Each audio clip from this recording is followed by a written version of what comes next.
Long ago, before Halloween was ever celebrated with costumes and candy, the ancient Celts lived in the misty lands of what is now Ireland, the United Kingdom, and northern France. They followed the rhythms of the earth and the changing of the seasons, believing the world was alive, with spirits both seen and unseen. Among their most important festivals was Samhain, a sacred time that marked the end of the harvest and the beginning of the cold, dark winter. Samhain began at sunset on the last day of October. To the Celts, it was not just another night. It was the moment when the veil between the world of the living and the world of the dead grew thin, almost transparent. On this night, spirits could walk among humans.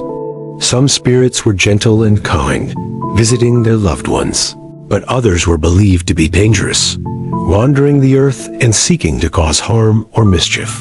To protect themselves, the Celts built great bonfires on the hills. They wore animal skins and masks to disguise their faces, hoping to confuse any restless spirits. The crackling flames lit the night sky as people danced, sang, and offered food to both their ancestors and the wandering souls. It was a night of mystery and reverence, a night when fear and celebration were intertwined. The Druids, the Celtic priests, would gather to read omens and predict the coming winter. People trusted their words, for this festival was as much about survival as it was about honoring the dead. The fire, the masks, and the rituals were not for fun, but for safety and respect.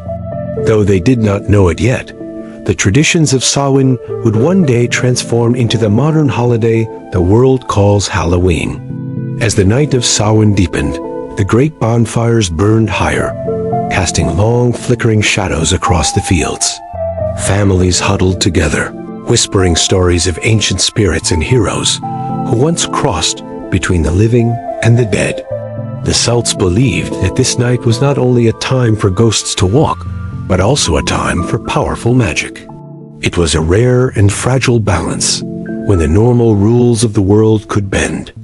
The Druids, cloaked in dark robes, walked in silence among the people. They carried torches taken from the sacred bonfire, lighting smaller flames in each home to keep away evil spirits.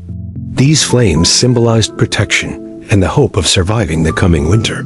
The people offered the Druids food, grains, and sometimes animals as sacrifices to the gods.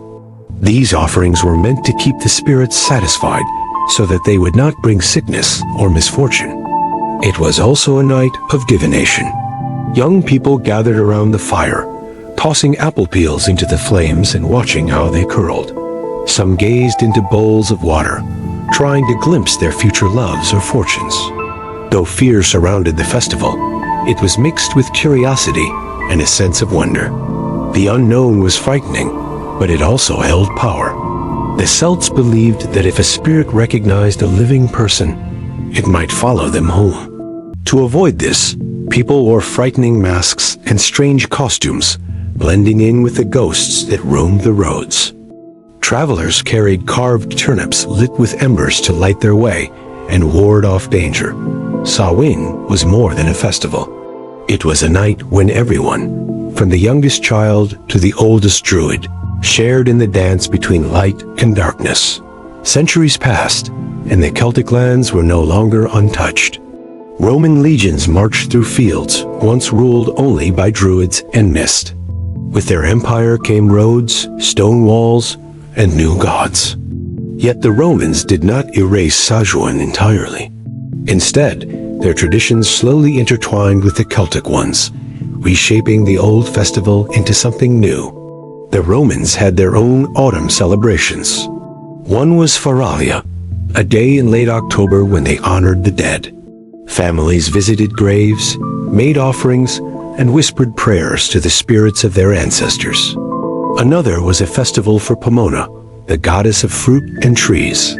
Her symbol was the apple, a sign of abundance and life. Over time, these Roman customs blended with the Samhain rituals. The bonfires remained, but apples and harvest feasts began to play a larger role. Games like apple bobbing, which people still play today, may have started during this merging of cultures. The Romans also introduced their own ways of calming restless spirits. They placed offerings at doorsteps, not just for their ancestors, but for any wandering soul.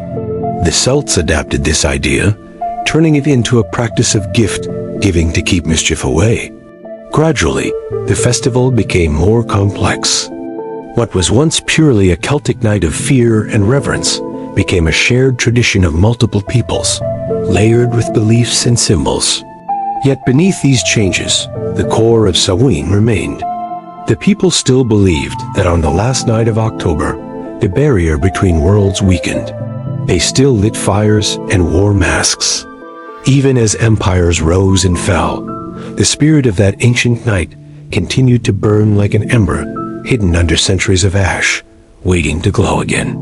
As the Roman Empire faded and Christianity spread across Europe, the Church began to reshape many pagan traditions.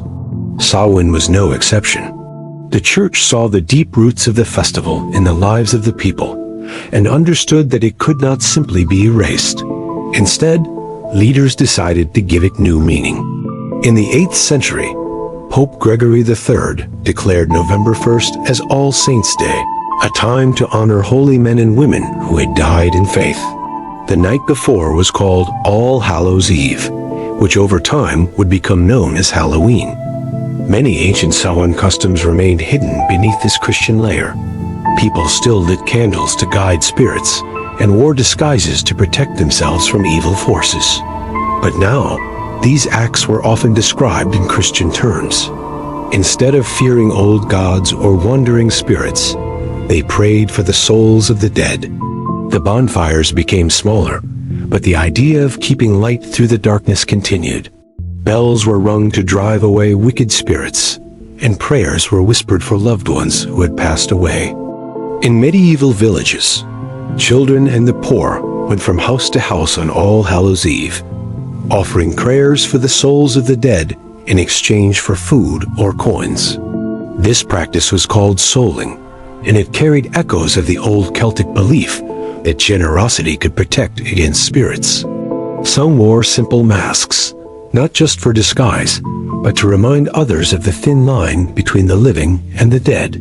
Even though the language changed, the heart of the festival endured. It was still a night that belonged to shadows, memory, and mystery.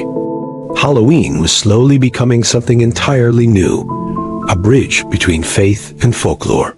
As centuries turned, Halloween traveled far from the misty Celtic hills where it began. In the 1800s, immigrants from Ireland and Scotland crossed the Atlantic to America, carrying their customs with them. They brought stories of spirits, masks, and the night when worlds touched. In this new land, Halloween began to change once again, blending old traditions with new ideas. In America, carved turnips were replaced with pumpkins, which were larger and easier to shape. People hollowed them out, cut frightening faces, and placed candles inside. The glowing jack-o'-lantern became a symbol of Halloween, watching over porches and pathways. Communities gathered for autumn festivals, combining harvest celebrations with playful fright. Children dressed in costumes not to hide from ghosts, but to pretend to be them, laughing as they wandered through the night. The practice of souling transformed into what is now known as trick-or-treating. Children went door to door, asking for sweets and promising good cheer.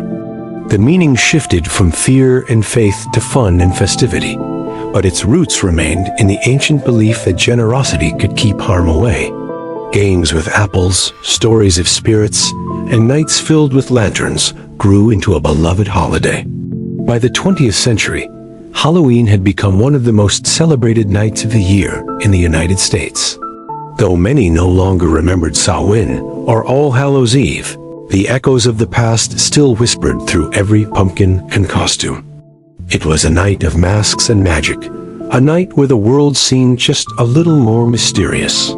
From sacred fires to glowing pumpkins, Halloween carried centuries of history, proving that even the oldest traditions can find new life in a changing world.